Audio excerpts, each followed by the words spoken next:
Hello everyone, कैसे हैं आप लोग। आशा करते हैं कि अच्छे होंगे, स्वस्थ होंगे। ऑनलाइन स्टडी जोन के इस यूट्यूब चैनल पर आप सभी लोगों का एक बार फिर से बहुत बहुत स्वागत है।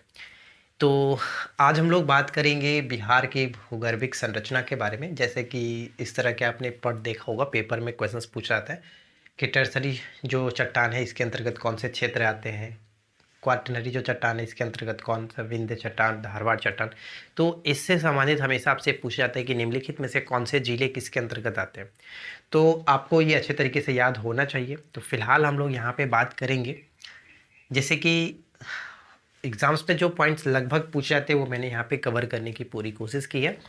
बस अब छोटे से इस वीडियो के थ्रू आप याद रख पाएंगे और काफ़ी आसानी तरीके से आपको ये समझ में भी आएगा, क्योंकि यहाँ पे मैप भी मैंने लगा रखा, तो ज़्यादा दिक्कत आपको नहीं होगी। तो देखिए यहाँ पे अगर हम बात करें, जैसे कि पूरे बिहार के जो भूगर्भिक संरचना है उसको चार तरह से देखा जाता है।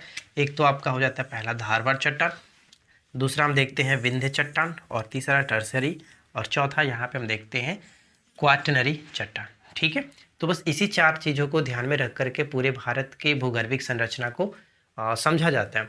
तो अगर हम बात करें सबसे पहले कि जो धारवाड़ चट्टान है इसके अंतर्गत कौन कौन से क्षेत्र आते हैं, तो ध्यान रहेगा दक्षिण बिहार के जो क्षेत्र है, दक्षिण बिहार और साथ ही साथ दक्षिण पश्चिम कह सकते, दक्षिण पूर्व कह सकते हैं। दक्षिण पूर्व के जो क्षेत्र हैं, जैसे हम यहाँ पे देख सकते हैं, मैंने लिख रखा है कि दक्षिण पूर्वी भाग में ये आपका पड़ता है। दक्षिणी भाग और दक्षिण पूर्वी भाग में जो क्षेत्र है उसमें हम देखते हैं धारवाड़ चट्टान। तो इसको याद रखने के लिए मैंने एक छोटा सा तरीका भी बनाया यहाँ पे कि 20 जामुन गिर गया। क्या है? 20 जामुन गिर गया। जामुन का मतलब तो समझ ही रहे हैं कि 20 जामुन गिर गया। तो देखिए, अगर आप इस ट्रिक को समझेंगे तो आसानी तरीके से समझ पाएंगे कि 20 का मतलब हो जाता है विस, वी मतलब बिहार शरीफ, और स का मतलब हो गया शेखपुरा। 20 का मतलब बिहार शरीफ और शेखपुरा। उसके बाद जामुन में हम तोड़ देते हैं जा से जमुई, मुंह से आपका हो गया मुंगेर। मुंगेर का कौन सा क्षेत्र आता है? खड़गपुर की जो पहाड़ी है इसके अंतर्गत। ठीक है, न का मतलब हो गया नवादा, और गिर से हो जाता है राजगीर, और गया से गया। यानी कि 20 जामुन गिर गया। धारवाड़ चट्टान को याद रखने का सिंपल सा तरीका है, आप इसको याद रख सकते हैं। अगर हम बात करें कि धारवाड़ चट्टान का जो निर्माण है वो किस युग में था, प्री कैम्ब्रियन युग में इसका निर्माण हुआ था, और ये औसादी चट्टानें होती हैं। ठीक है, औसादी चट्टानें होती हैं। इन चट्टानों में जो कि हम कह सकते हैं सीसा खनिज पदार्थ के रूप में, सीसा, अब्रक, कोबाल्ट, ग्रेनाइट, कोरंडम, एस्बेस्टस आदि जो कि खनिज पदार्थ पाए जाते हैं।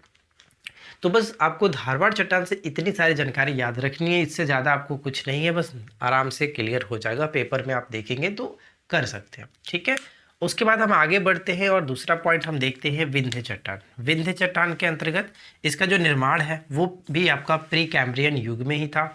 बिहार के दक्षिण पश्चिम भाग में सोन नदी के उत्तर में कैमूर और रोहतास में ये देखने को मिलता है। यानी कि ये जो आप क्षेत्र देख रहे हैं, ये जो क्षेत्र है, यानी कि कह सकते हैं कि बिहार का जो दक्षिण पश्चिमी क्षेत्र है, दक्षिण पश्चिमी क्षेत्र में जहाँ पे आपका रोहतास और कैमूर का क्षेत्र आता है, सोन नदी के उत्तर में कैमूर और रोहतास। ठीक है, कैमूर और रोहतास दो ही जगह आप यहाँ पे देख पाएंगे इसमें, तो इस चीज़ को ध्यान रखिएगा। ठीक है, और अगर हम बात करें थर्ड पॉइंट, जैसे कि टर्सियरी जो चट्टान है, तो ये उत्तर पश्चिम भाग में आपको देखने को मिलता है। यहाँ पे ये आप जो भाग देख रहे हैं इसके अंतर्गत टर्सरी चट्टान, इसके अंतर्गत जहाँ पे हम कह सकते हैं पश्चिमी चंपारण का जो क्षेत्र है वो, और इसमें आपका दून की घाटी हो गया, सोमेश्वर की पहाड़ी हो जाता है, और यहाँ पे शिवालिक श्रेणी के मध्य में ये आपका टर्सरी चट्टान देखने को मिलता है।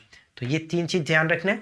चौथी की बात करते हैं, चौथा आपका होता है क्वाटरनरी चट्टान। ठीक है, क्वाटरनरी जो चट्टान है ये गंगा के मैदानी क्षेत्र में मिलता है। यानी जैसे जो गंगा आपका इस तरह से होकर के जो बहता है इस तरह से, तो ये सभी जो क्षेत्र आपका जो दिख रहा है, ये मैंने लाइन किया, ये आपका गंगा का मैदानी क्षेत्र, यानी कि बिहार का जो मैदानी क्षेत्र है उसमें आपका कौन सी चट्टान मिलता है, तो क्वाटरनरी चट्टान देखने को मिलता है। ठीक है, और इसका निर्माण अगर आप पूछा जाता है तो ये वर्तमान में भी अभी जारी है। जैसे कि आपने ऊपर में जो देखा था वो आपका प्री कैम्ब्रियन युग में हुआ था, लेकिन इस चट्टान का जो निर्माण है वर्तमान में भी जारी है। ठीक है, तो इस तरह से हम छोटे से पॉइंट के थ्रू समझ सकते हैं चारों चीज़ों को। ज़्यादातर आपका पूछा जाएगा जो धारवाड़ चट्टान और विंध्य चट्टान, तो ये दो चीज़ आपको याद रखना है। जैसे कि धारवाड़ चट्टान के अंतर्गत बिहार शरीफ, शेखपुरा, जमुई, मुंगेर, नवादा, राजगीर और गया ये क्षेत्र आते हैं, और वहीं विंध्य चट्टान के अंतर्गत दो क्षेत्र आएंगे, जैसे दक्षिण पश्चिम के दो क्षेत्र, कैमूर और रोहतास। कैमूर और रोहतास, बस ये चीज़ आपको याद रखना है। ठीक है, तो आशा करते हैं कि आप लोगों को ये छोटा सा वीडियो अच्छा लगा होगा। वीडियो कैसा लगा नीचे कमेंट करके बताइएगा, और इससे पहले कि अगर आपने वीडियो को नहीं देखा है तो जाकर के आप चेकआउट कर सकते हैं। और साथ ही साथ जो आपका बीपीएससी का ग्रुप डिस्कशन चल रहा है आप उसको फॉलो करिए, क्योंकि वहाँ पे आपको टॉपिक दिया जाता है कि क्या आपको नेक्स्ट डे पढ़ के आना है और उसी टॉपिक से रिलेटेड क्वेश्चंस पूछे जाते हैं। तो वो कहीं ना कहीं आपके लिए बहुत ज़्यादा यूज़फुल रहेगा।